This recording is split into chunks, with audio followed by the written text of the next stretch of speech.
David Icke, professional footballer and BBC commentator, now an author, activist, contemporary philosopher, public speaker, and pundit for our times, taking on the toughest questions in search of the deepest insights, now embarking on a new journey, helping to bring forward a global awakening and consciousness revolution. I'm Patrick Henningsen, and this is the 21st Century Wire.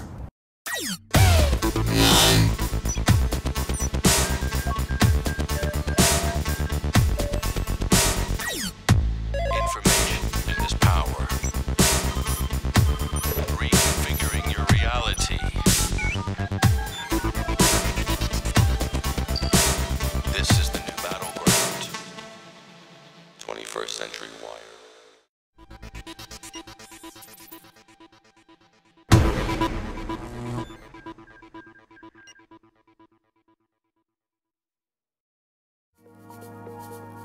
This week, we take a journey to the south coast of England, from Portsmouth Harbour to the historic Isle of Wight, to spend the day with David Icke.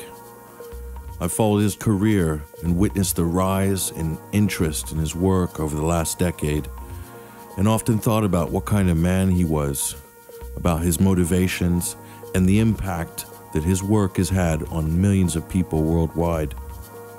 With so much ground to cover, I had to really focus on what questions I would ask him, and made a list of topics I'd hoped to cover. It turned out to be a very long list, but this was a rare chance for us to get a clearer fix on who we are and why we are here as habitants on this third rock hurling through space and time.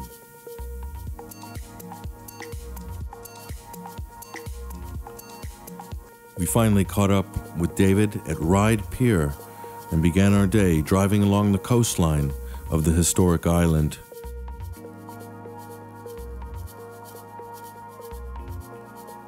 As we began our discussion, a conversation which would cover a vast array of subjects, from politics to government, to media, social engineering, the nature of physical reality, and a 21st century where humanity stands at a crossroads as we attempt to navigate the modern matrix.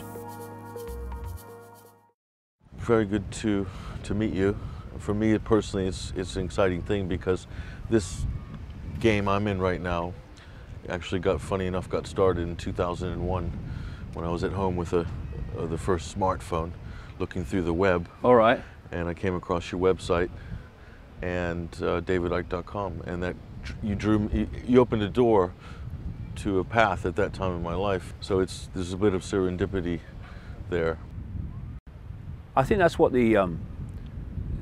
people like me are trying to do. Well, certainly what I'm trying to do is not tell people what to think, but invite people to see that the world can be explained in very different terms to what they've been told all their lives. And you know, if what you're saying has any validity, then it will touch a nerve somewhere. And it's like, I have this phrase about the control system: they defend the first domino. Because, like, you know, when they have all these dominoes lined up and they push the first one, it pushes all the others down. So what they do is they defend the first domino. So, for instance, they have to suppress and ridicule alternative healing, because if it's shown to work and is accepted to work, then the next question is, why does it work? And suddenly you've got a whole new explanation for the human body and life, and the whole foundation of pharmaceutical medicine starts to collapse. So they have to defend the first domino. And in so many ways, it's a similar process with this information. Once the first domino falls in people's belief system, then others start to fall in this way. You know, if you can produce information, for instance, that shows people that even one major thing in their life, say 9/11 or climate change that isn't by human cause, is simply not true, and the evidence is convincing enough for them to say, I can see it, it's a lie, that's the first domino gone. Because the next one is, well, what the heck else have I been thinking that isn't true? And so we go. And this is the power of the information in starting that process. Because the last thing I'm trying to do in any area that I'm writing or talking about is to say, you know that belief system of yours, right, give it me here, okay, we'll put it there, here's another one for you. Yeah. It's not about that, you know, it's about starting that process of people saying, actually, the world's not like I thought it was. Now, how much unlike I thought it was, is it really? And away they go, and people then find their own truth. Because, you know, what is truth? For me, the only certainty is eternity. Everything within that is up for grabs in terms of the way we manifest reality. And so what is, it is truth. It's your truth. It's a truth. The truth, I think, is very simple, that we're all one infinite consciousness, and we're different points of attention within that infinite consciousness. So these people walking past me now have a certain point of attention. I have a certain point of attention. And the way we perceive reality as a result of that point of attention is different. But we're still the same one infinite consciousness, awareness. And for me, what the control system is at its foundation seeking to do, and has done brilliantly, is to focus, limit, and glue in place humanity's point of attention. So we're like that. And this is what the media is doing all the time without knowing it, because their point of attention is being, is your point of attention being glued into place? Yes. Well, you'd make a very good journalist. You'd make a very good banker. You'd make a very good scientist. You make a brilliant politician. And the whole point of what I do is, the reason for it, I guess, is to unglue the point of attention so people can see that there are other alternative ways of viewing themselves and reality. And the control system will not be able to survive if enough people unglue themselves, because the glue is what holds the whole house of cards together, and we're the glue. That's the great news, because we can therefore remove it, and down it comes. But only if we take our awareness back and stop having it externally programmed, so that we see self in the world in the way that suits mass human control. The idea of the matrix is a real contemporary, very powerful metaphor, right? And I know you've alluded to it many times, but in what way people kind of construct their own matrix, don't they? We live in a holographic reality, and one of the great characteristics of holograms is that every part of the hologram is a smaller version of the whole. This, for instance, is where alternative healing methods come from and what they're based on. When you see that the body is a hologram, every part of the body must be a smaller version of the whole. Thus, when reflexology and acupuncture says they can find points on the ear or the foot or wherever that correspond to different parts of the body, that sounds crazy to mainstream concrete science, but because they don't understand what the body is. But when you realize it's a hologram, those things must manifest. That must be so. You must find the whole body in different parts of the body. And in the same way, because it's holographic, if we have a matrix, there will be multiple levels of the matrix. As it actually said in the Matrix movie, the Morpheus character, when he said that the matrix was a technologically, in effect, generated dream world. So I think that that is based on fact. But in the same way, people live in their own matrix state, which is connected and driven, I think, by the matrix as a whole. The matrix itself is like an information prison, feeding us a sense of perception that puts us in this tunnel vision of limitation. But in the same way, people live in their own individual prisons, which they create by taking on that belief system of limitation. And it's my view that we live in an infinite reality, which is all possibility. And so when you're in a situation of all possibility, then paradox just has to be set aside, because people talk about something, they talk about something that is the all that is, has been, and ever can be. And when you say that, people say, what do you mean? That nothing can be all that is and ever can be. What it can, all possibility. Because all possibility has to be all that is and ever can be, because it's all possibility. And in the same way, everything and nothing must exist in all possibility. All possibility must be an is and an isn't. It must be an everywhere and a nowhere. And so we're dealing with this core reality that where all possibility exists, and yet we have become so detached from that, I would say, by manipulated, cold, calculated design, that vast numbers of people in this world believe that all they need to know to understand self and infinity is a book between two covers called a Bible or a Quran or a Talmud.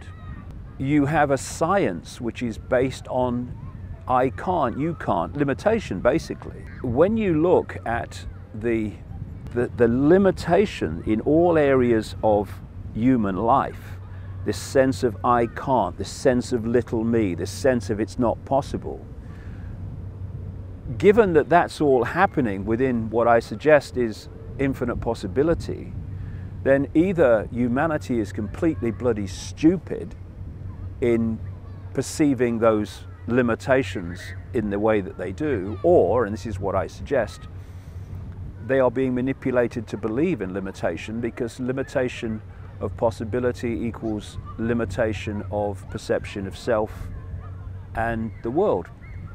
And you know, when you want to enslave billions of people, you cannot have them in a consciousness state that is in an expanded perception of possibility and reality. You have to have them there. Lower their expectations. Yes, and feed them a belief system, which is what? It's a self-censorship system. Self-policing. Yeah, self-policing, self-censorship, self-perpetuating prophecies. And we call these things religion. We call them mainstream science, which is itself a religion. Atheism is a religion. The religions that believe in a God, that's their religion. And then you've got the scientific atheists whose God is there is no God. I mean, it's the same basic blueprint, just with a different name on the door. The new one's consensus reality. That's the new kind of modern religion. Consensus reality. Pop religion, really. Yeah. If everyone believes it, and then it must be true, and you must be wrong because no one else says this, or, you know, it's not on the news. You're right, and you can manipulate that simply by fake opinion polls. You can put out a fake opinion poll that says 80% of people believe this, and a lot of people will believe that because the 80% can't be wrong. And in the end, and this is where I feel the conspiracy research and exposure movement needs to open its mind, is that, you know, we can talk, and we should, about manipulated terrorist events like 9/11 and manipulated wars and manipulated economic crashes, all these things, and we need to know about them. But they are not in and of themselves the origin. They are an expression of the origin of all this. And the origin is the external manipulation of human perception. And you can see it at multiple levels. You can see it in the manipulation of belief in the fact that who we are is our name, our job, our family history, our life story, our income bracket, our color, our religion, and all this stuff, our politics. When we are infinite awareness, having an experience. But then you take it in multiple other areas, like if you can persuade people that 19 hijackers that couldn't fly Cessnas somehow manifested the ability to fly wide-body jets on 9/11, then you can justify invading countries based on a war on terror that actually doesn't exist. So it's a mind game.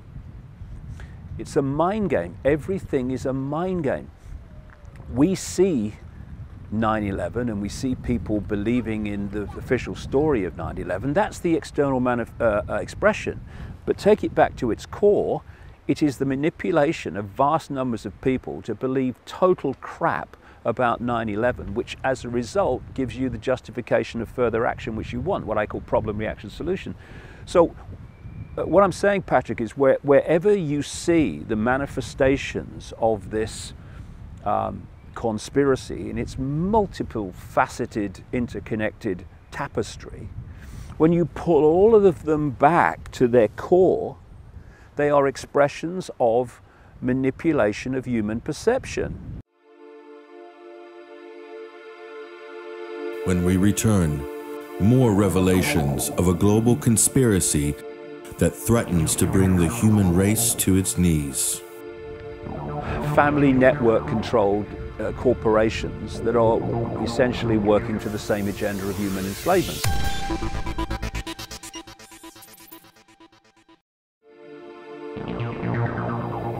In the 21st century, the human race has found itself at a crossroads. Ancient systems of control, like religious dogma and divide and rule, have kept people in a state of limitation. Where social conditioning dominates and where the individual's aspirations of freedom have remained suppressed. But the information revolution has triggered an explosion in awareness, an expansion in consciousness that has enabled millions to finally realize their ultimate potential in a world of increasing possibilities. It's my view that we have confused what I call body-mind with consciousness, which is simply awareness. It's simply a point of attention. Opening your eyes rather than closing them. It's a point of attention. And your point of attention can be so narrow that it basically only it covers the realm of the five senses. In which case, if you're in that state, then because that you've got no other level that you are connected to in terms of hearing it, being influenced by it, of higher levels of awareness that can see a much bigger picture than this can. Are you talking about intuition? Yeah, and intuition. Things like this? Yeah, intuition, knowing, all those things are expressions of connection to another level of awareness, all of which can be explained, quote, scientifically. But when you're only basically perceiving everything through the five senses, then you only have the realm of the five senses in terms of information to give you a fix on what's happening in the world, who you are, and all the rest of it.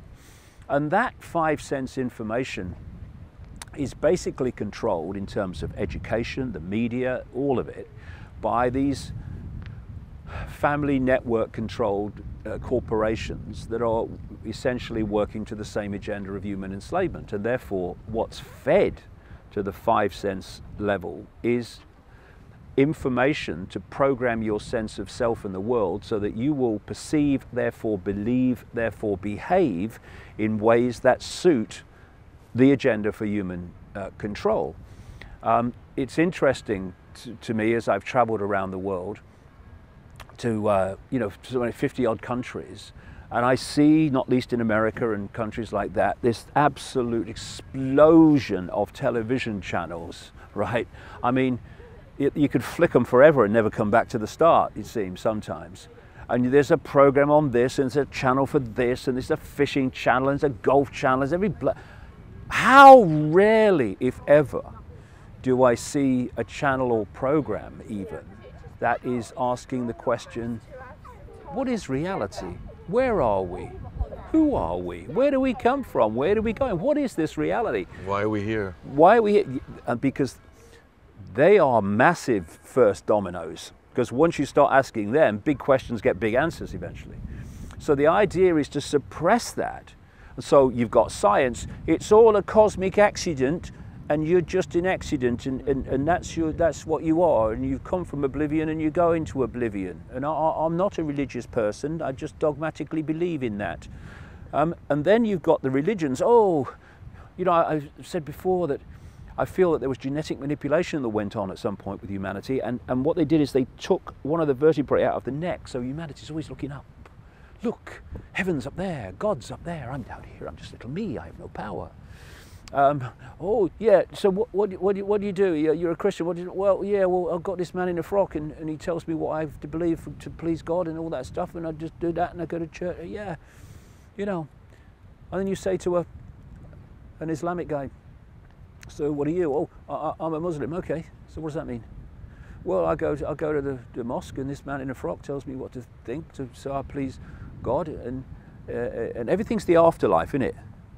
It's like get them sitting on a carousel horse and get them to believe that somehow they'll be able to catch the one in front, right? It's called hope. Keep them in hope, but hope never becomes manifest. So it projects even beyond this life.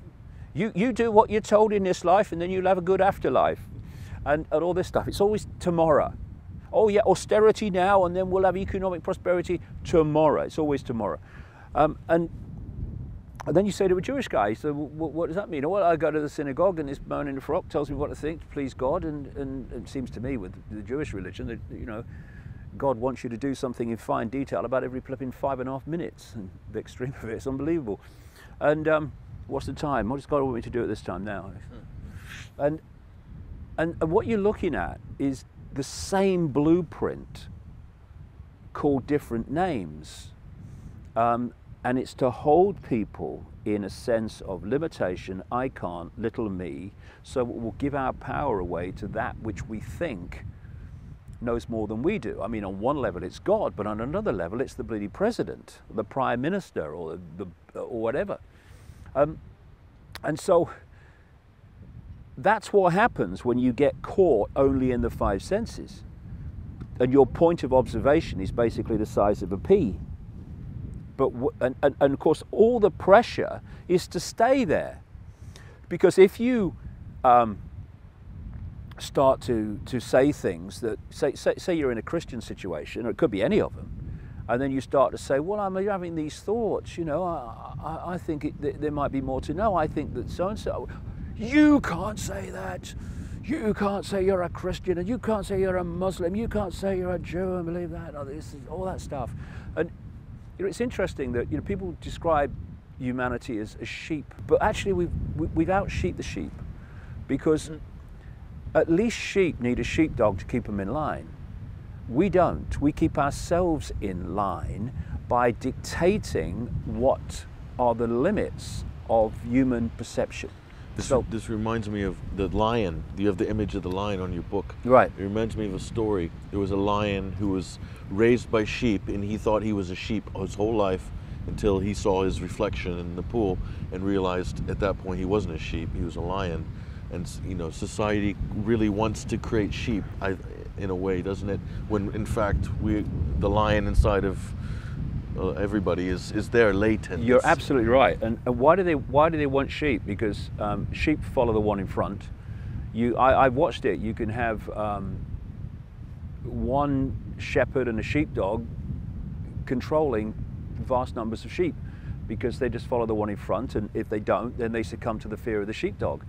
But the sheepdog has become a sheep-sheepdog hybrid, which we call humans. Because although people are sheep and follow the one in front, I mean, it is changing. More and more people are awakening to a much greater sense of self. You know, hallelujah, brother and sister. But what tends to happen in vast numbers is the sheep are following the one in front, following the shepherd. Well, the Prime Minister said, and the bank said, and all that stuff. And then a sheep in the herd wants to break out. Now the sheep become freaking sheepdogs. You can't do that, you're mad, condemn him, and all this crap. And thus, when there is compared with the global population of 7 billion, when there is a absolute literal, compared with that, handful at the core who are orchestrating this global control system, then you cannot control a population of that size physically. You can do it in small areas with these people in uniform that come from where? Recruited from the target population, police and military, and serving their own slave owners, thinking they're free, or thinking they're fighting for freedom. That's even more kind of hilarious. But you can do it in a small area, but you can't control 7 billion people with tanks in the streets and soldiers at the door. You have to do it two ways. Well, it's a kind of basically two expressions of the same way. You have to so program the population that they keep each other in line. And so what you do is you create a religion. You watch the blueprint here. You create a religion, and then you break the religion up. First of all, you play the religion off against other religions, but then what you do is you break the original religion up into warring factions. So the religion is now warring with itself and with other religions, which you have with the Shiites and the Sunni and with the Catholics and the Protestants and all the different subdivisions of that, quite right. And then you create political parties and you play them off against each other. So, you know, you've got groups of people fighting over which mask on the same face should have power this time, you know, and it's all ludicrous. But and then you have racial conflict and these fault lines of various and many kinds, income bracket conflict, you know, the class struggle, which is just another way of saying divide and rule. All these things are done to have the target population at war with itself, policing itself, and people not looking up and realizing that the strings attached to me are the strings attached to the guy I'm fighting, right? And that's what happens. This is why it's so important. When you open your mind and expand your point of attention, so it's not only in the five senses, then these things become blatantly obvious to you. You can see the connecting dots. You can see how that connects to that, connects to that collective end. It's so blatant. I mean, you'll know this too. And yet people like that go, it's like my mother used to say, she had this phrase, she looked at me, gone out, which is a great phrase. She looked at me, gone out. It's like, what are you talking about? Conspiracy? There's no conspiracy. No, they wouldn't do that.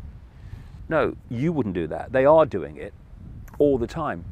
And what I was saying earlier, I'll put this in some kind of context. We have been manipulated to believe, if you like, that we are our spacesuit. We are awareness, infinite awareness, points of attention within infinite awareness. And that is operating in a different frequency band to this world that we think we're living in, but actually aren't. You ask anyone walking down this path now, almost anyone, and say, can you see everything there is to see? And they'll go, in this space. Yeah, I think so, yeah. You can't. You can see a tiny, tiny frequency range called visible light, which is so tiny, humans are almost blind compared with what there is to see. According to mainstream science, and they're understating the case, I would suggest. Of all the mass matter that exists in this universe, most of which cannot be seen by human sight or even technology, if you take all the mass matter in this universe, the electromagnetic spectrum is 0.005% of what exists, they say. Some people say, some scientists say it's a bit more, but not much. Visible light, which is the only frequency range that we can turn into a conscious visual reality, is a fraction of the 0.005%. And so all we're seeing is frequency range. And for our point of attention, which is not in this frequency range, it's like having two radio stations. You know, radio 1 and 2 will never meet because they're on different frequencies. But what do you do to get one of the other? You get a radio and you tune it to this frequency. Now you're getting this frequency, radio 1, you're not getting radio 2. You move the frequency dial to radio 2, now you're getting radio 2, not radio 1. But radio 1 hasn't stopped broadcasting just because you've moved your dial off it. Still exists, just that you're not aware of it because you're now on a different frequency.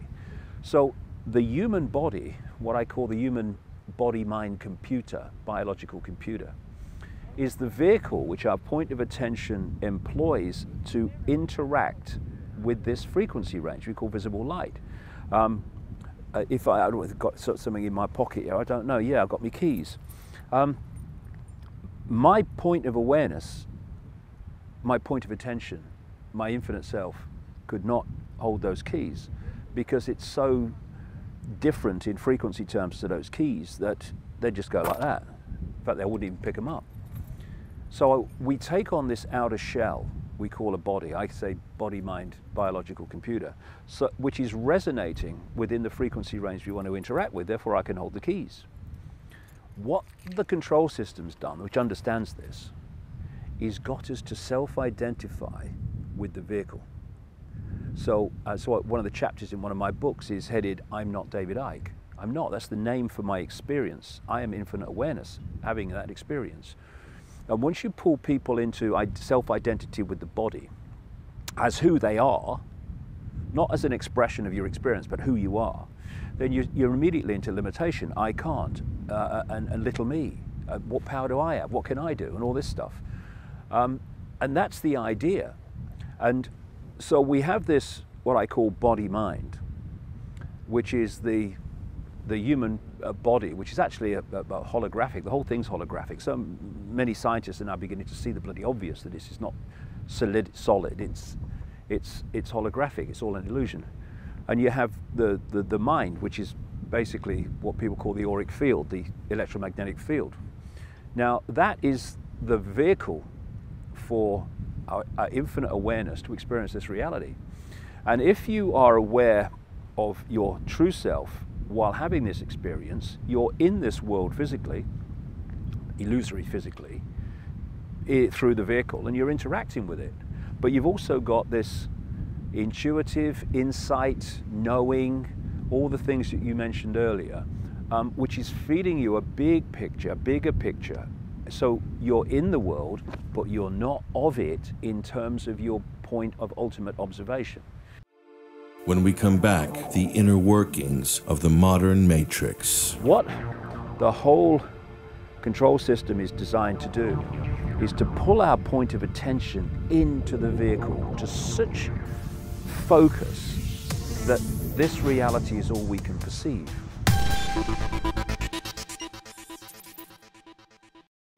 What the whole control system is designed to do is to pull our point of attention into the vehicle to such focus that this reality is all we can perceive. And when we do that, it's like this, I would suggest. If you, and I think in theme accurately, symbolize the body-mind, as I'm talking about, with the desktop computer, and consciousness with the guy at the keyboard and the mouse. That's the kind of dynamic I'm talking about. Now, people say, I'm going on the internet. Well, we don't go on the internet, the computer does. We interact with the internet through the computer. This is what this is. Now imagine you're in a situation, you're at the keyboard and the mouse, and you're telling the computer where you want to go, and you, consciousness, are making a decision on what you make of where you go with the computer. Then suddenly, Houston, we have a problem. You're banging the keyboard, computer's not reacting. You're banging the mouse, computer's not reacting. Now you're standing there or sitting there, and the computer's now going on the internet, and at the level of the computer mind, it is deciding what it makes of it and where it's going to go and how it perceives reality on the internet. And what has it got only to give it a fix on what it's experiencing and what it's making of it? The bloody internet. So the internet, reality, is telling it what the internet is and what to make of it. And in the same way, we live in this control matrix, which pulls the point of attention, if we submit to it, most people do, though it's changing, into the five senses, into the biological computer, basically only.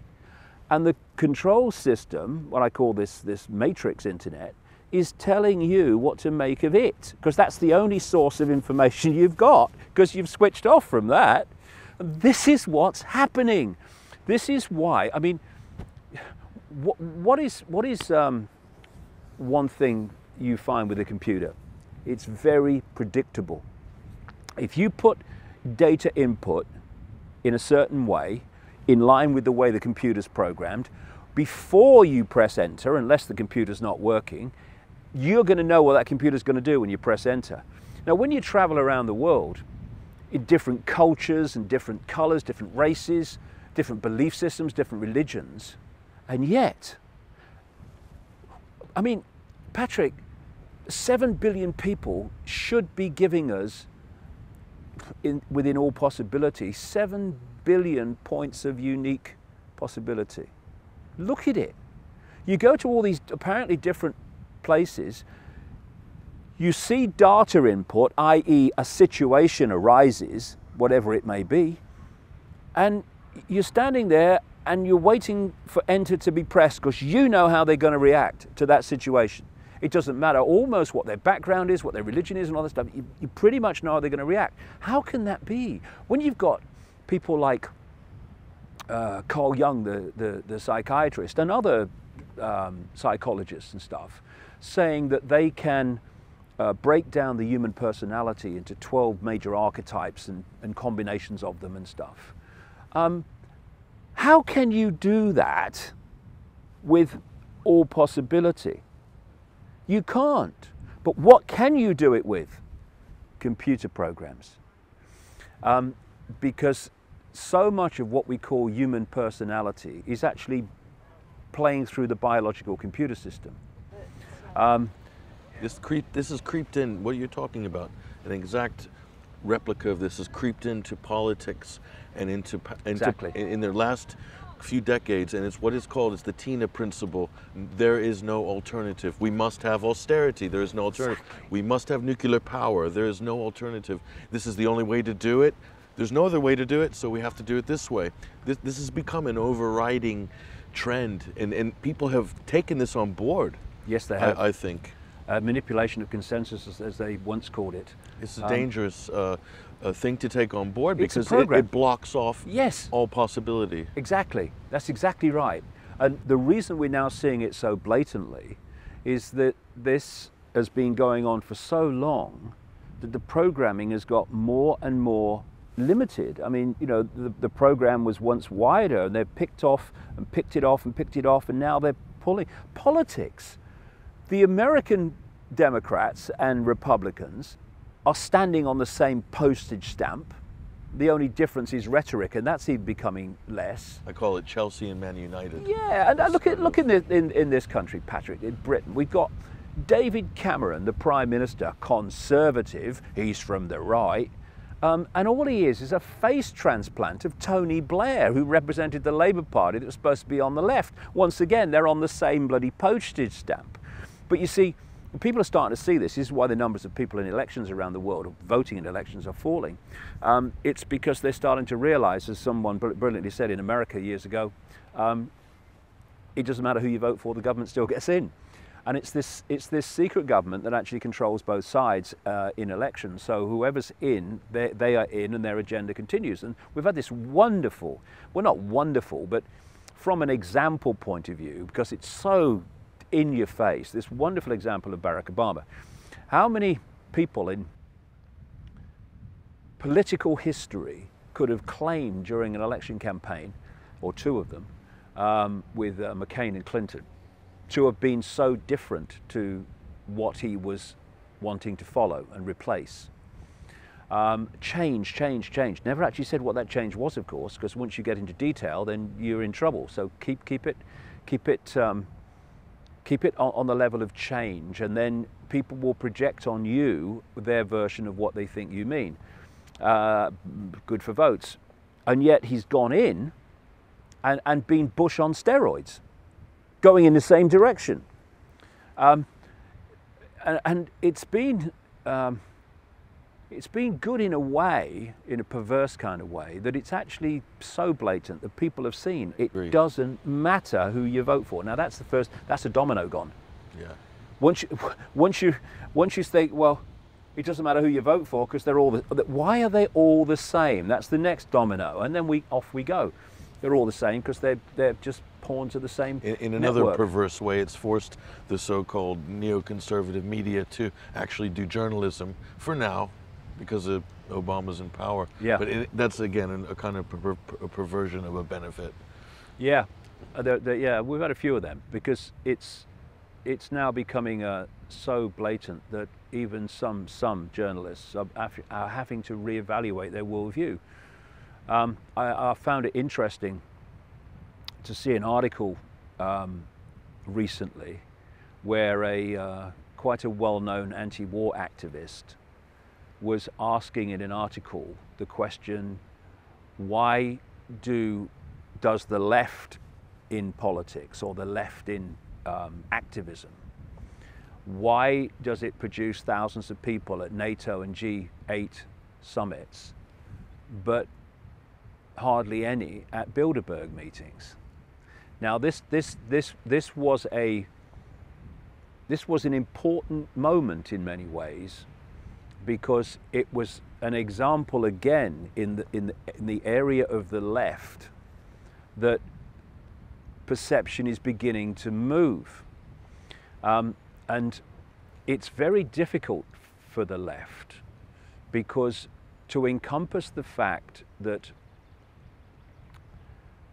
there is a force that is controlling through left, right and center, and manipulating through left, right and center to a specific goal, is to have to accept that probably your pretty much lifelong worldview of us and them and the class struggle has been a nonsense, and that actually this force works through us and them. And how about this? How about this? How about this for an idea? That the us and them come together in mutual understanding that they're both pawns in the same game, and then we might be able to do something about this. Because, like I think I said earlier, the class struggle, left and right, is just another version of divide and rule. And the left has vigorously refused and often ridiculed this whole area of conspiracy, because its worldview would fall. And so, I mean, we saw during the Bush era, the boy Bush era, the expansion of the so-called anti-war movement in America, and they were very, getting louder and more vigorous in their opposition, but they had their testicles removed the moment President Obama became president. And yet he's Bush on steroids, and where's the anti-war movement? And they had their brain removed at 9/11 because they still believed the official explanation of 9/11, so therefore they support the invasion of Afghanistan, and there's the dominoes. When you do any level of research, ridiculous worldview of the left is different to the right. Not when you get to the point of control, it isn't. And so, you know, so I was in New York late in 2011 speaking, and I spent 3 days at the Occupy protest, Wall Street Occupy protest in the park. I got there the day that they'd thrown them out, and then they were letting them in the next day on different terms. And there were some people there that did realize that there is a global conspiracy and it works through left as much as right. But the vast majority that I talked to were still fighting the left-right, us and them illusion. And if that goes on, then the Occupy protests will, you know, go nowhere. For a simple reason, Patrick. If you do not know the rules of the game you're playing, the game will play you.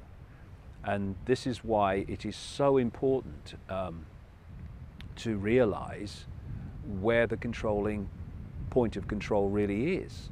Now, people who go to NATO summits to protest and people that go to G8 summits to protest, they've gone a little bit further. They are realizing there is some kind of coordination. But and even if you go to the Bilderberg meetings to protest, which is another big step forward in your seeing that there is global coordination in a very, very detailed way. But even at Bilderberg meetings, you're still challenging the oil rags, not the engineers, to a large extent. The politicians turn up, the prime minister, the ministers turn up, the head of NATO turns up, and the bankers turn up, and all the rest of it. But they're still, although it's much further forward and needs exposing, good luck to everyone who goes and does that. And, congratulations, thanks very much, great job. What I think when we get really streetwise to what's going on, what we need to do in terms of protest, we need to start focusing on the architects. You see, if the left knew where the real power center is and the architects around it, then they would be protesting in vast numbers wherever the Queen goes and wherever the royal family goes. Because they are, well, they're much more than this, but even at this level, they are massive symbols of the global control system and the families behind it. So that's where they would be. They wouldn't be protesting at Parliament against the bloody oil rags, for whom the families, they're just vehicles for the families to get what they want through into legislation and change in society. They're just the middlemen and women, just the gophers. Management class. Yeah, and we really should be focusing on the architects' families that orchestrate through these gophers. Here today, gone tomorrow gophers, you know. I mean, we had a Home Secretary here called Jackie Smith. She was in the Labour Party. And she was a minister, Home Office, Home Secretary, and she brought in these changes, which were very much part of the agenda. Then she disappeared. And now we have this other woman in as Home Secretary from the Conservative Party, and she's taken it on. And then she'll go, and someone else will come in. Now, can we have a look at this? What connects these different people coming into political office, bringing in through legislation advancements of the agenda, the global agenda of human enslavement, and then disappearing?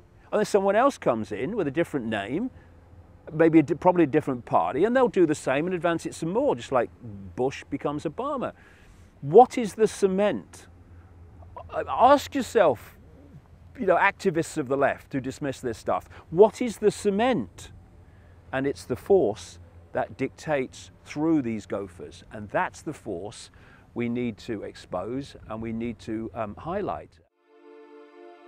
As the day progressed, we found ourselves delving deeper into the modern matrix we call reality. It was clear that there was much more to talk about. Join us next week, here, as we continue our conversation in part 2 of our interview with author and public speaker, David Icke. I'm Patrick Henningsen. Thank you for joining us this week on the 21st Century Wire.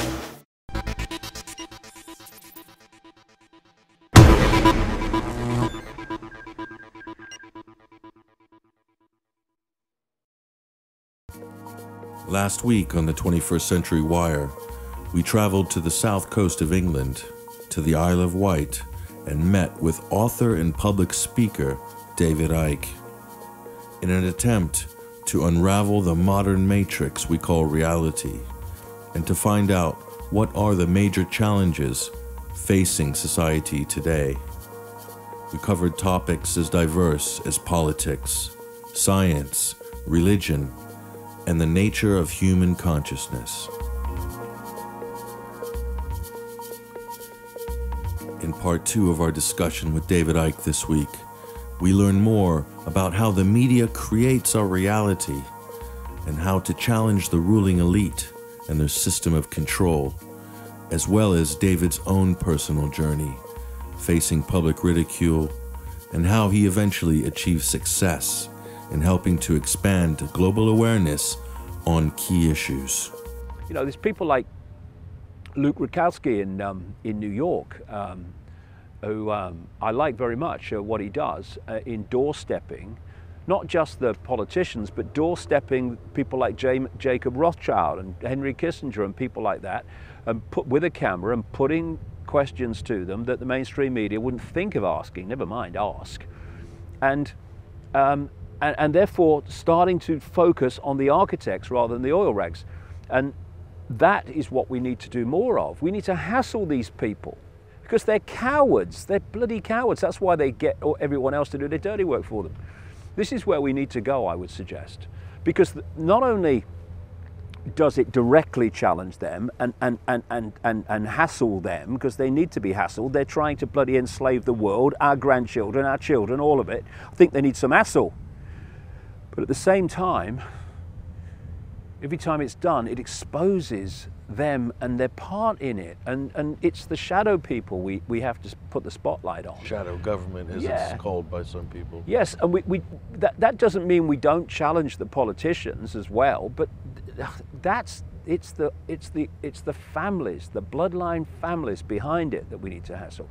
See, you've got now in Israel, and you know, it's such a relief. I think around the fall, autumn of 2011, about 400,000 Israelis were on the streets of Israeli cities, campaigning against their economic plight brought in by the Netanyahu government, and you see these extraordinary amounts of money increasing all the time, both officially and under the table, that is transferred from the taxpayers of America via the government to Israel.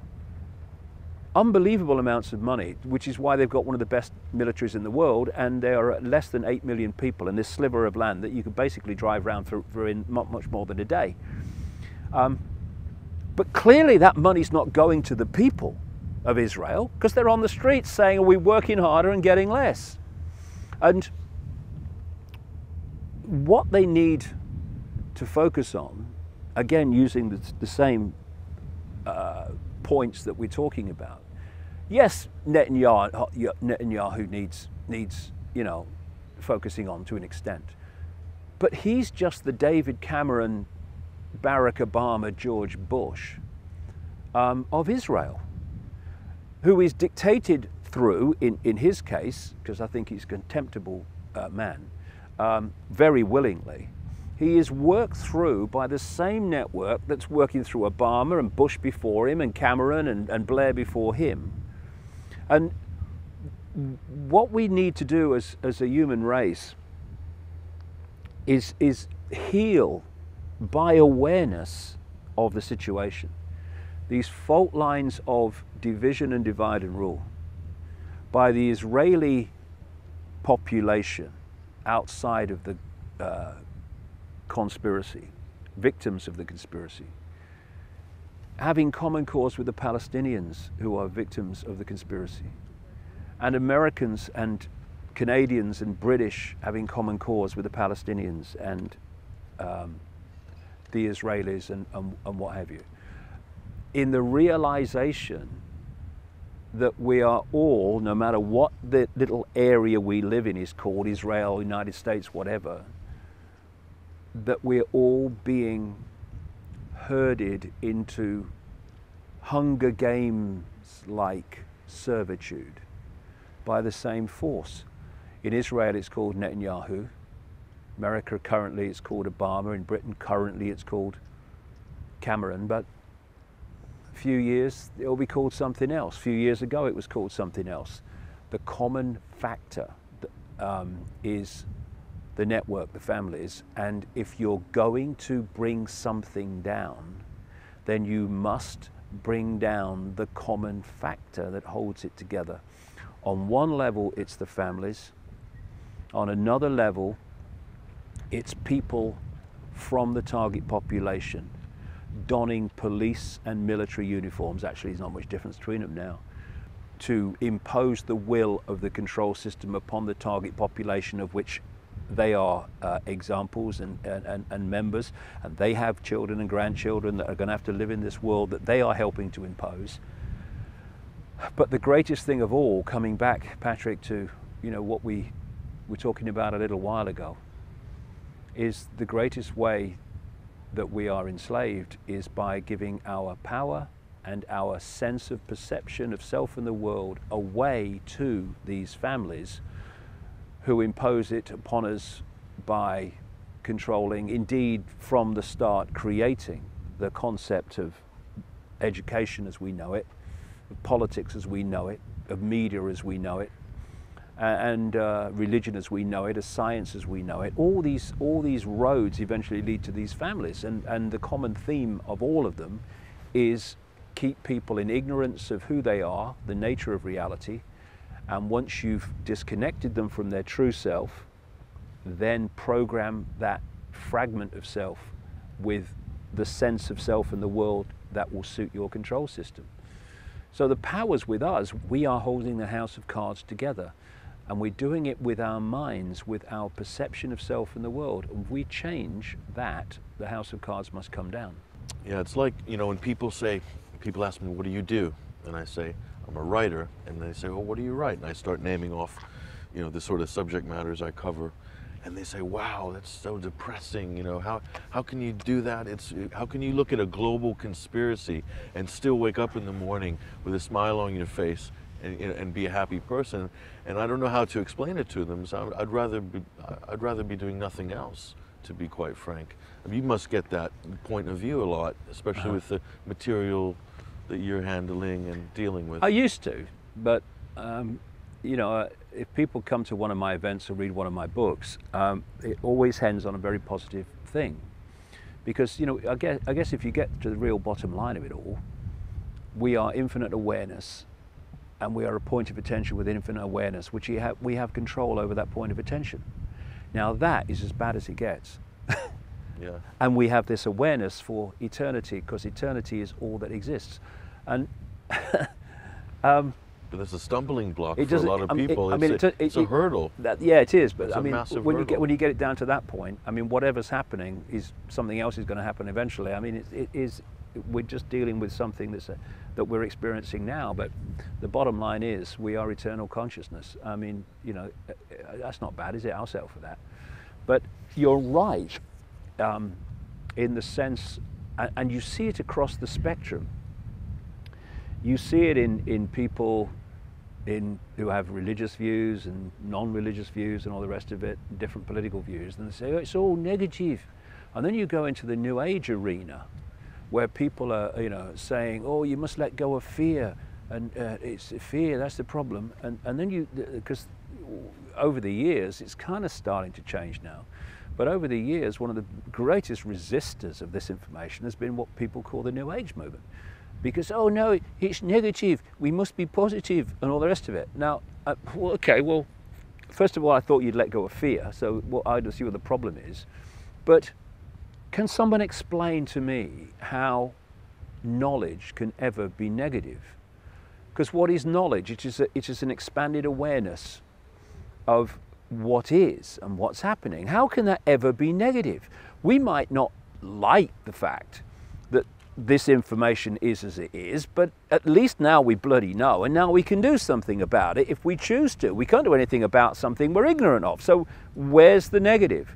The greatest negative is not knowledge in whatever form that information takes. It is ignorance.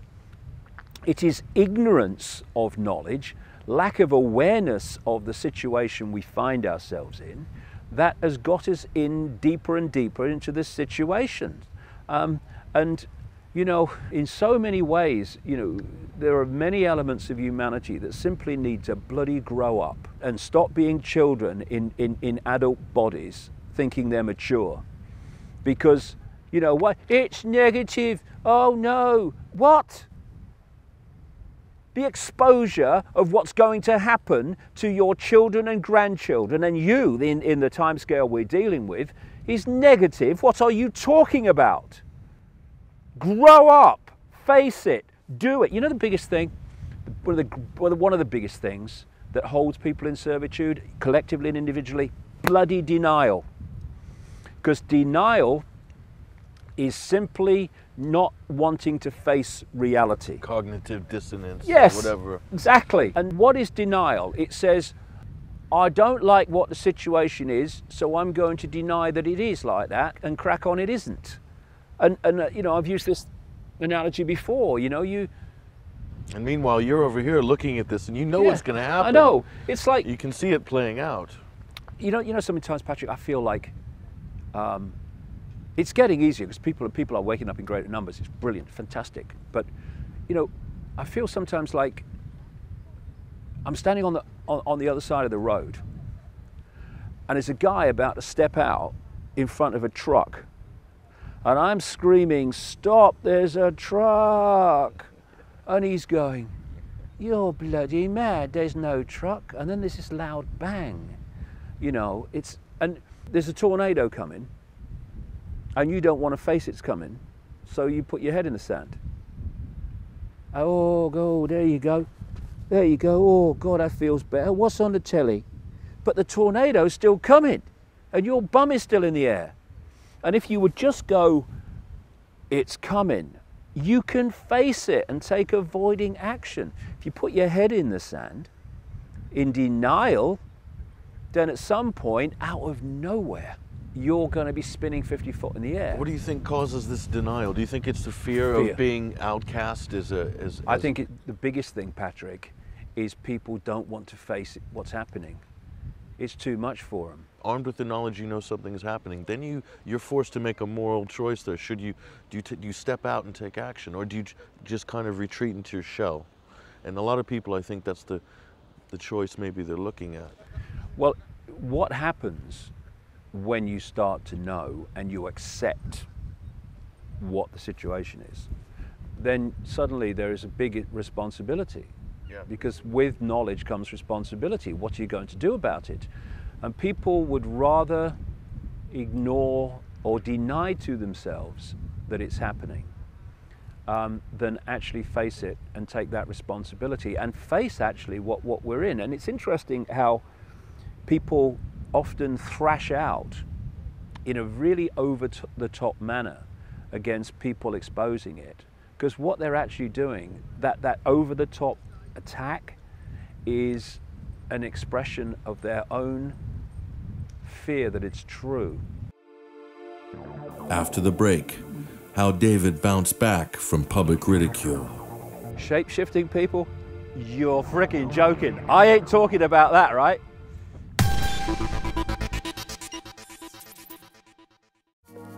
The conspiracy research arena, the truth movement, the alternative media, all are now beginning to eclipse the establishment's mainstream narrative. That over-the-top attack is an expression of their own fear that it's true.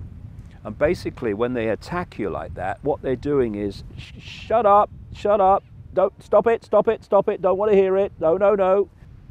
That's what they're doing by putting this information out, is you're kind of poking them in the chest in a funny sort of way and saying, look at it, look at it. I don't want to look at it, shut up, shut up. And their way of expressing that is in attacks and dismissal and ridicule of people that are putting the information out. And,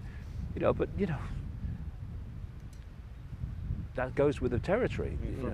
From your personal experience, this, how do you view the whole thing of public ridicule? Because that's the experience you've gone through and come out the other end, like the tortoise and the hare. You're the tortoise who's gotten, massive strides and filling up Wembley Arena. You're selling out tours all over the world. People want to hear what you have to say.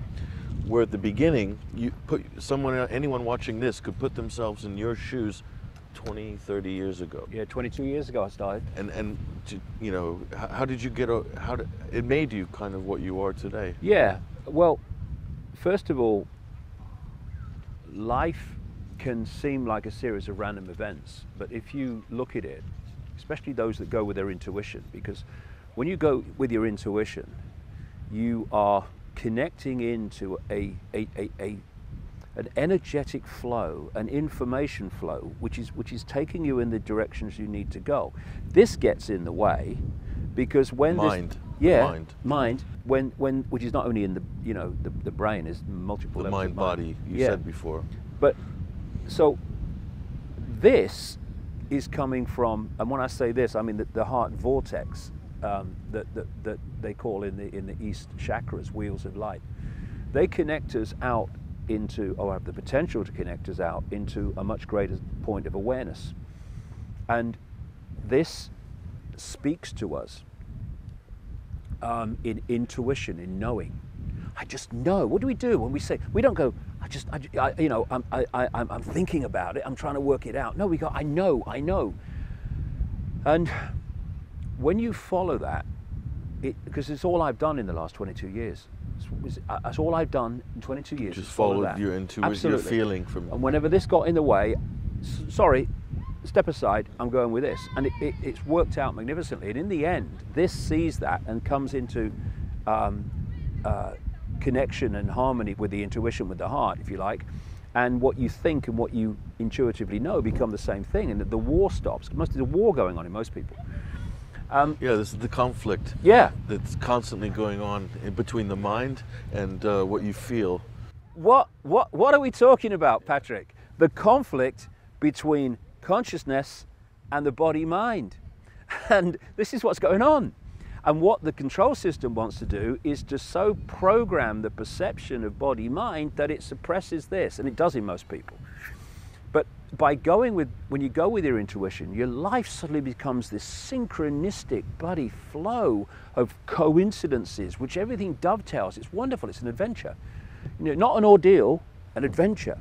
But because this is coming from a completely different point of observation of this reality and perception of this reality, this is going to lead you to do things and say things that people in this mode are going to go, hey, he's potty, he's mad, because they can't see. It's like, I think the writer John Milton said this, words to the effect of you can't understand the dancer if you can't hear the music. And here's the music, and if you can't hear the music, then that which is dancing to the music by following intuition is perceived as crazy, because why are you dancing? There's no music. Anyway, especially when you follow your intuition, when you look back on your life, you see that there are no random events, only different steps in the same journey. And when I went on the Wogan show in 1991, and in a state where I didn't know what my bloody name was, my mind had just exploded open. I didn't know where I was. It took about 3 months for everything to morph back, and suddenly I saw the world differently, but I was me again. And that ridicule, that mass ridicule, where I couldn't walk down any street in Britain without being laughed at, and I couldn't going into a pub for years, waste of time, there was uproar. Just, a comedian would say my name, and there was a laugh. What that did was clean me out of one of the greatest of all human prisons, the fear of what other people think. And you see, if you're the control system and you set the norms in society, nonsense as they are, norms, brackets, programs, then the population will police the norms, and anyone who steps out of the norms gets jumped on, as I did. But it cleaned me out of the fear of or concern with what other people think of me. Because frankly, they've got a right to think what they like. It's called freedom. Now, I've got a right to think what I like, funnily enough. That's the bit that they seem to not understand, or used to. Anyway, but I didn't know when that was happening, and it was a nightmare and all the rest of it, that further down my life river, around the corner, which I couldn't see, I was going to be dealing and communicating information about shape-shifting people and reptilian entities and moons that are constructs. If that freaking fear or concern with what people think of me and what I say had not been cleared out at that point in the journey, shape-shifting people, you're freaking joking. I ain't talking about that, right? But and 100 other things. I have, yeah, but I have no problem with it, because I have this simple philosophy, you know. Here's some information, make of it what you will, see ya. I'm not trying to persuade anybody. I just believe in, it's a simple thing that, I think more than anything, it's persuading people, instead of looking through the pinhole, yes, to open the door and see what's going on in the room. All I'm saying to people is, hey, if you dismiss something, this is what happens all the time, as you will well know from your work. If people, I say this to anyone, if you are dismissing the possibility of something by reflex action, when you have not done 30 seconds of research into the subject, that is not saying something about me. It is a confirmation of the scale of your program perception, of the P-like reality that you live in. It's saying something about you. This is another thing I think people need to, all of us, when I say people, need to understand. When we open our mouth and say something about someone or whatever, we think we're making a statement about them, but every time we open our mouth or write something, we are making a statement about us. And I remember once, it was really at the height of it, and I was at this university, one of the universities, I think it's two, in Nottingham, and I was in the Students' Union. It was a Friday night, I think. And they had me as the turn, because they knew they were going to sell a lot of tickets. Not that I got any money from it, but they were going to sell a lot of tickets so people could come and ridicule, see. So I remember walking out, and it's about 800,000 people there. And there was uproar. And it was like 10, 15 minutes, I don't know, before it all kind of really settled down. There were plastic glasses being thrown, beer glasses being thrown at the stage. And I just stood there and waited and waited and waited, didn't say anything. And then it died down to silence, because they just, you know, worked it through. And I said, you think I'm mad, don't you? You think I'm mentally ill? Yeah, yeah. Oh. And I said, well, so what does that say about you? You've paid money to come here tonight to ridicule someone you believe to be mentally ill. What does that say about you? Silence. Silence. The realization that in our actions and in our words, we are making statements about us. And the rest of the night, respectfully listened to me. And interestingly, once they started to get out and around that actually I wasn't talking crazy things, the audiences absolutely disappeared. Yeah. And for years, I was paying to speak most of the time. I'd turn up, put the chairs out, no one would sit on them virtually, and then I'd put the chairs back and go home, and that's what it was for ages. But it's a simple, you know, truth that if what you say has validity and you refused refuse to be battered into submission and silence, then eventually, if what you say has validity, it will be shown to be so. But you see, a lot of people came to my stuff and are coming to my stuff because of what I previously wrote in relation to what is now happening. Now, if I hadn't wrote that and got all the ridicule for it, this would not be happening. Because I'd say, yeah, I knew this was going to happen. No, you're just saying that. No, 1995, and the truth shall set you free. As you will well know, once the penny drops of what's going on in the world, there's no walking away if you really care. You might want to sometimes for a bit of a rest, but you never do, because you know that something has to be done and you have to keep going. And but when you believe in something, then you need to go for it and not run away or walk away, because you can have an effect by communicating information that has an effect. And we need to not just keep going, we need to up it and up it and up it and up it. And, you know, when I look back at what it was like when I started, I mean, it was a very lonely bloody road. There weren't many people there. There's long gaps between people. But it ain't like that now. Oh yeah. You know, it's such the playing field is much more dynamic. It's such a joy to me, Patrick. Makes me quite emotional, really, when I see all these young people and new people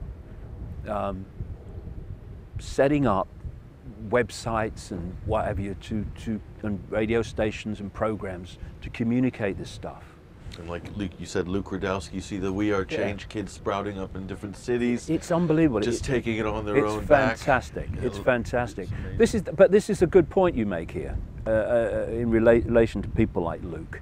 You don't have to wait for someone to explain what you do. You don't. You just do it. You get on with it, and you learn. You learn on the hoof, and you learn from trial and error, which is what? It's experience. It's not really an error. It's an experience that teaches you something, and you become better and better at it. Anybody who's any good at anything learned on the hoof. Yes. From my experience. Oh yes.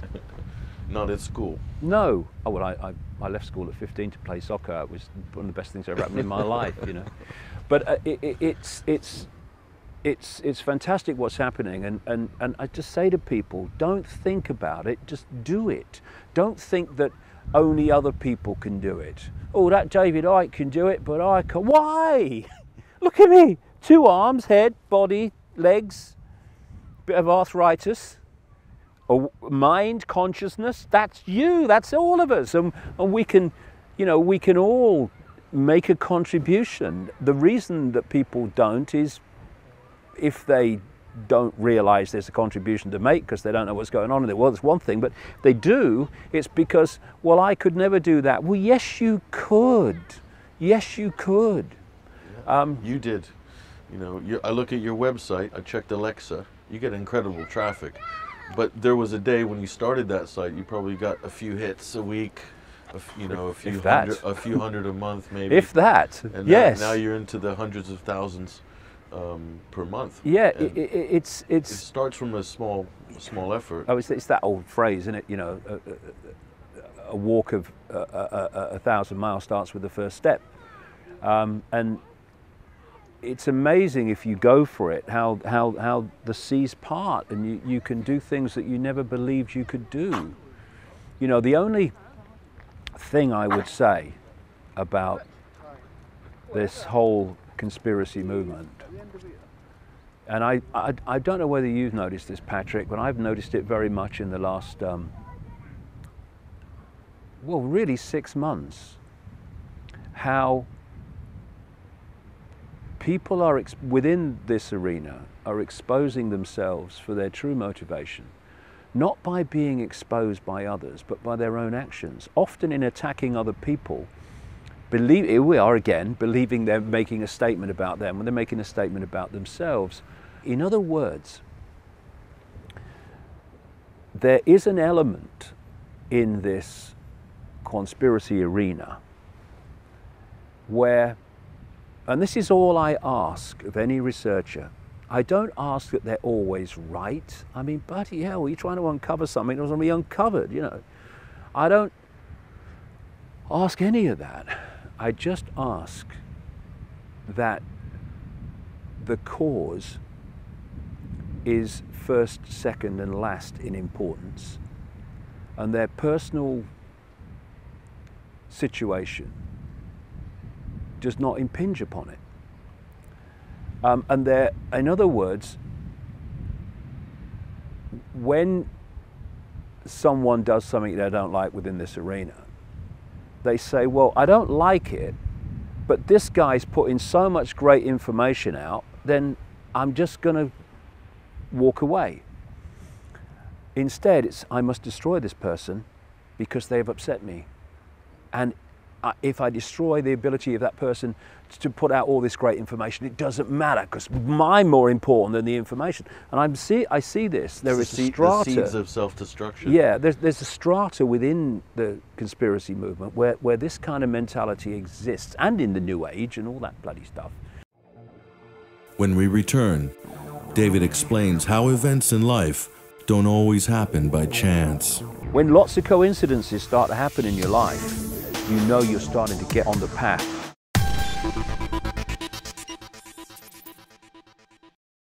When I worked in the music business, I noticed the really good musicians, they never said anything critical too much about any other musician. It was just an unspoken thing in the music business.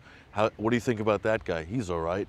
He's all right. Even though they would never let their true, and there was a kind of maturity about the old school musicians, and they just kind of let be, and everyone's got their own stage and let everybody perform, you know. And I think this conspiracy movement or whatever hasn't matured to that level. But there's a lot of mature people in it. But it's, if you're genuine, then what's best for the cause will always be first, and what's best for you will always be subordinate to that, best for you individually. Or expressing your resentment and bile on someone else will be secondary to the cause. Within this arena, there is a kind of unspoken, an unspoken kind of genuineness, if there, an unspoken moral code, bit fancy, but you know what I mean. This is what these researchers who, see you mate, all the best. This is what these researchers that do this don't bargain for. They think they're going to damage the target, and this kind of, there's a lot of people within this movement. The peanut gallery is very intelligent. Yeah, they have this this code, and they go, you don't shite on fellow researchers like that. Exactly. You don't do it because you're saying that you're more important than the great work this guy's doing. Don't forget why you're doing it. Don't forget why you're doing it. You've done a lot in your books, in the touring, the live events. Is there anything that you're looking at in the future that there's still a nut that you haven't cracked? One of the things that's exciting about my life is I don't know what's coming next. Because I don't know what's coming through here next, intuitively. I mean, we have been putting on events at the Brixton Academy in London every 2 years, because I don't like to go back to a place until I've got a lot more to say. Every 2 years, for quite a time now. But the last time I spoke there in 2010, the tickets went 6 months in advance, and we had to put another one on the same year. And so when it came round to 2012, I thought, well, we must have a bigger venue. We want to go to the Royal Albert Hall, not least because of the, you know, give the energy a kick.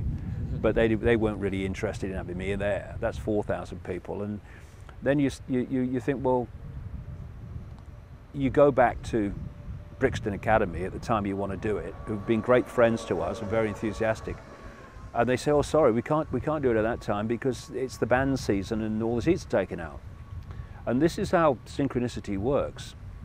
When something doesn't work, then it's pointing you in a direction. It's either saying, no, that's not for you, or it's removing options, so they're pointing you in the direction of an option. And see, in the end, we talk about people need to open their consciousness and expand their consciousness to greater awareness, but that also applies to us.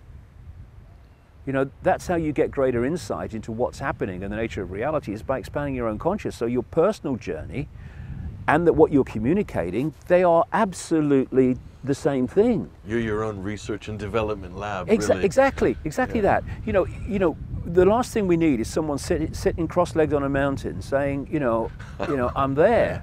Anyone who thinks they're there within all possibility is confirming they ain't. So it's a constant process of expanding your awareness, getting greater insight, and then communicating it. And about 3 weeks ago now, as we speak, I came back from Peru. I've been 2 weeks in Peru. And that, for me, in my experience, is the most powerful, energetically, the most powerful land in the world. You could tune into a frequency there is much stronger than here, for instance? Yes, it expands your consciousness. If you are able to access at that level, when I say access, I mean tune into it at that level. If you tune into Peru at another level, it won't do anything for you. Is that something you feel physically, or is that something you feel mentally, or when you're in Peru? You feel it. You feel it in your awareness, in your insight, in your energetic field, which is where it's all coming from anyway. See, the thing is, when people go to a certain spot, what they see is a piece of land. They might see a standing stone circle, or they might see some ancient Inca site, and they see stones piled on top of each other. But that's only the holographic, decoded, illusory physical level of it. What it is an electromagnetic field, and our auric field is an electromagnetic field, and they can tune into each other and be influenced. It's like you can post on the internet and you can take information from the internet. And thus, if you can sync with these electromagnetic fields in these particular places, they can massively expand your awareness, because they can, like everything, they contain information. It's like a massive wireless internet that we're living in this universe. It's like tapping into a new network. Yes, exactly. And all I can say is, in 1991, my mind smashed open so dramatically and so fast in Peru that when I came back to England, I went on the Wogan show, and it's like my mind was so full of information, concepts, insights, and it's like still processing. Still processing it, and thinking, what the heck's happening? What's my name? Where am I? And then after 3 months, when all the ridicule was going, as a result of the Wogan show and stuff, it just went shh. The computer unfroze. And suddenly I'm me again, and people were saying to me, I thought you'd gone mad, you're still the bloke I used to know. Well, I was, but I wasn't, because I was seeing the world in a completely different way. So I went back to Peru, this time with a group, to experience the same places and 1 or 2 other places. And I didn't have the one big smash thing like I did in 1991, but I had a series of amazing experiences. And since I've come back, something's happening. People have noticed it in me without me telling them. Something's happening in my mind, in my awareness. Something's moving, something's shifting. And I've just started writing another book, and I'm writing it so fast, and it's coming out of me. And I've quite a bit of experience of sitting at a computer writing. I've never felt anything like this. It's like I am between 2 worlds. 1 foot in this one, but 1 foot, much bigger stride than before Peru this time, in another world. And where it's heading, I don't know, but it's nice. I think it's heading in the right direction. And I'll be as interested as anyone to find out where it's going, because only this will tell me when I feel it. For instance, if I woke up tomorrow morning and this said, you need to go to India, you need to go to India, I'll be off to India. You know. I mean, I live in a little one-bedroom flat because I like to live in a one-bedroom flat. I don't want the big house. I don't want the big car. I don't want all the bloody attention that takes. Oh, look at the garden. I don't want that stuff. I'm doing this for the rest of my life. But another reason that I do is because I want to be able to wake up tomorrow morning, and if this intuition says go somewhere, go here, go there for this length of time, I'm not saying what I'd like to, but my mortgage is so massive I can't. So I'm light on my feet. Everything in my life is structured so that I can go anywhere, anytime when this speaks. And that's what I've been doing for 22 years, and it kind of works. This gets in the way. You can't do that, you can't do that. What will your mother say? What will the people down at work say? Whoa, you can't do that, you've got a mortgage. What are you going to do with a cat? Oh. No. Get out of the way. We're going. And what this does, Patrick, and has done now for 22 years, consciously, it's done it before, but I wasn't conscious of it, is it creates, you go into this synchronistic flow, and into it, or you are led to people, personal experiences, documents, books, which are constantly feeding you information that are giving you a wider insight of what's going on in the world. People say to me, where do you go to look for your information? I said, don't look. I've never looked. Synchronicity of life. It's like some unseen force is handing you pieces in the puzzle, and have been doing for 22 years. It's so blatant and so synchronistic. It's sometimes I go, God, just pinch. Yes, that did just happen. And of course, in your life, you, like everybody, once you get on this path, you start noticing, what a coincidence! What a coincidence! Because you're on the when lots of coincidences start to happen in your life, you know you're starting to get on the path. You recognize the door as well. Yes. You recognize the type of door, the type of handle. You say, oh, I know that one. I know that handle. You turn it. Yeah, it's like going through. You're going through a maze. You've got these bloody great hedges. You don't know where you're bloody going, really. But something is, through the synchronicity of life and the coincidences of life, it's saying, no, not down there. No, not down there. Go down there. Nah, no, now right. It's like Morpheus on the phone, you know, to Neo in the office. Get low down now. Yeah. And that's what it's like, and that's when you let this start to flow, because this will tell you all the reasons why you shouldn't listen to that and go right. You go left. Listen, I know, I've worked it out. You go left here in the maze, right?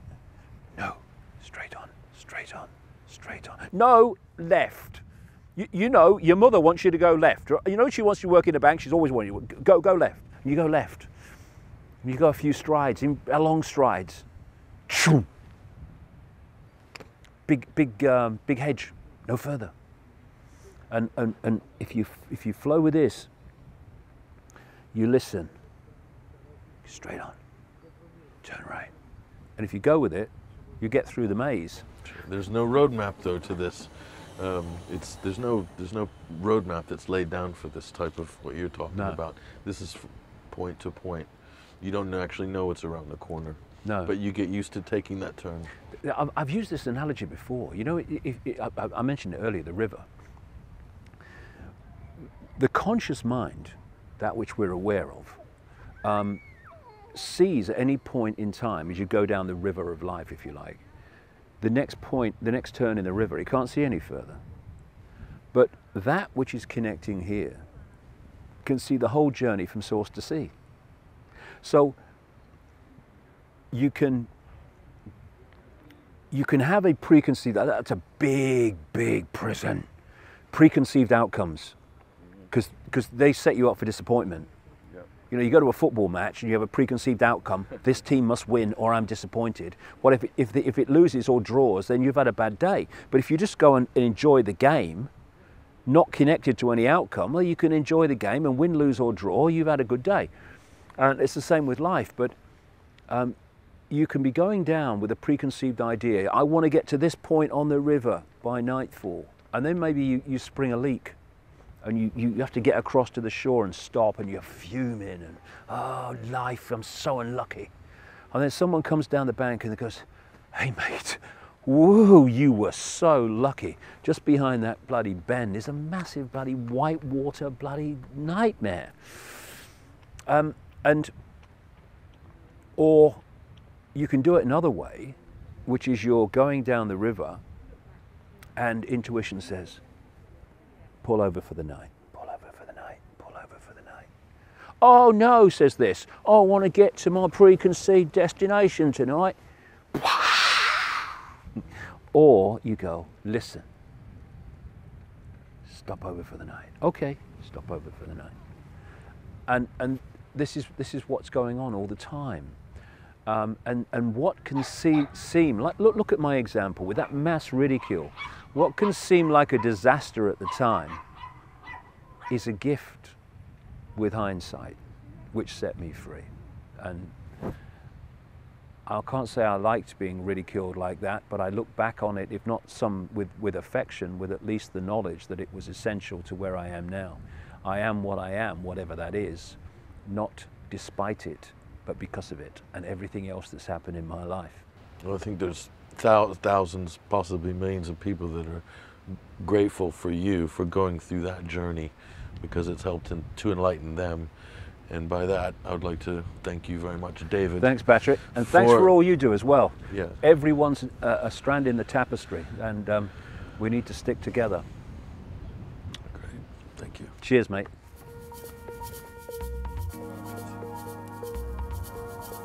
It was an enlightening and amazing day, to say the least. I was impressed with his ability to boil down some of the most complex thoughts and issues into a form that was very easy to grasp. But what struck me most about David was his very down-to-earth nature and openness and candidness, something very rare in today's world of tabloid celebrity culture.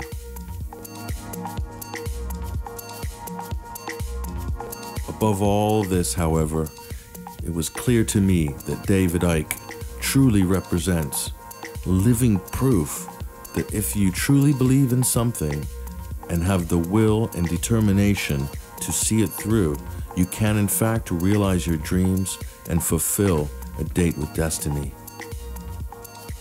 I'm Patrick Henningsen, and this is the 21st Century Wire.